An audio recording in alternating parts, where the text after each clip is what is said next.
Você já teve uma conversa difícil hoje? Pois é, enquanto a gente vai avançando, né, nesse meu autoconhecimento, hoje eu escolhi como tema as conversas difíceis. Mas não é aquela conversa mais ou menos, não, que são conversas em que você tem que tocar na ferida de uma pessoa e você teme a forma como a pessoa vai reagir, né? Isso é uma das raízes que eu encontrei ao longo do tempo e é onde eu venho estudando. Então, assim, eu estou num processo de longuíssimo prazo e não tem respostas oficiais, não tem respostas fixas. A gente vai se transformando, eu vou me transformando.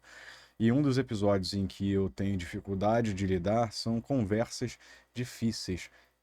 Não é com todo mundo, são com pessoas específicas. Mas conversas difíceis costumam me deixar para baixo.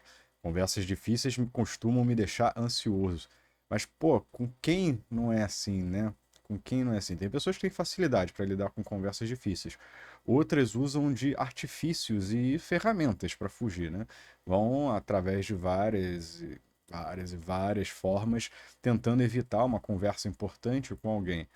E outras acabam mentindo, outras acabam encarando, né? E o que eu tenho desejado no momento é encarar essas conversas difíceis, de sentar e debater pontos importantes com pessoas específicas. Não acontece com todo mundo, acontece com pessoas aleatórias às vezes, né? Tô errado? Tô certo? Durante muito tempo eu observei e fui me questionando se esse pensamento, essa linha de posicionamento era benéfica ou não, né? E hoje eu consigo enxergar e entender que talvez não. É óbvio que há momentos e momentos em que você vai ter uma conversa com uma pessoa, tem que saber o timing, tem que saber a hora certa, né? E quando que você sabe isso? Não é uma matemática simples, né? Depende de vários fatores, várias pessoas. Pessoas são pessoas, pessoas são pessoas. Essa foi boa, veio na cabeça. Essa é a desvantagem, né? De falar de maneira rolada, né? Sem ter corte, sem ter edição. Enfim, alguém se chateou comigo, a pessoa se chateia se você for sincera, se você for transparente, for honesta. É melhor ser honesto sempre, é melhor às vezes esconder, é melhor às vezes você manter uma conversação e saber a hora de falar. Cara, você não existe uma fórmula. É exatamente isso. Você vai aprendendo que há períodos e momentos para isso. Mas principalmente, eu vou vendo que não posso fugir de momentos em que eu preciso colocar minha opinião em jogo, né? E é muito difícil ter esse feeling.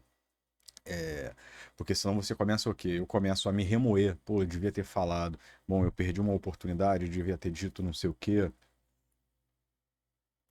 Será que eu devia ter feito de outra forma? E aquilo vai te paralisando durante alguns dias, porque você se sente mal por não ter agido A, B ou C. E eu começo a observar, e venho observando nas últimas semanas e meses até, que isso me gerou um hábito que eu passo a temer o futuro por conta de uma ação passada. Ou seja, se eu deixei de agir, ou se eu agir de tal forma sem ter tido aquela conversa difícil, talvez no futuro, talvez não, no futuro eu passo a questionar se, pô, será que a pessoa tá pensando tal coisa ainda? Será que o que aconteceu agora é resultado do que eu deixei ou o que eu fiz lá atrás? Então, isso vira um ciclo. E a partir do momento que vira um ciclo e vira um hábito, você começa. Eu começo, né? Eu começava a tornar comum certas fugas de conversas difíceis. Então, isso foi uma raiz que eu encontrei, uma raiz extremamente importante, porque faz com que eu analise, como eu disse agora há pouquinho, né? Sobre ações que eu acabo fazendo agora, no presente, e que me deixam, né, encascutado, me deixam me interrogando sobre coisas que podem vir a acontecer ou que já aconteceram. E aí volta o ato de remoer, né? Pô, mas será e tal. Então, assim, o que eu venho aprendendo com isso tudo, e por isso eu chamei essa conversa, né? Esse vídeo de conversas difíceis, é que conversas difíceis são necessárias. Porque eu acabo, quando eu deixo de lado de ter uma conversa importante, eu acho que eu entro num personagem. Ora, se eu não estou sendo transparente com uma pessoa, hum, talvez eu esteja mudando algo em mim para ser aceito por aquela pessoa. E talvez isso não seja tão legal, porque em algum momento eu posso frustrar essa pessoa de verdade por eu acabar tendo uma ação que ela não esperava.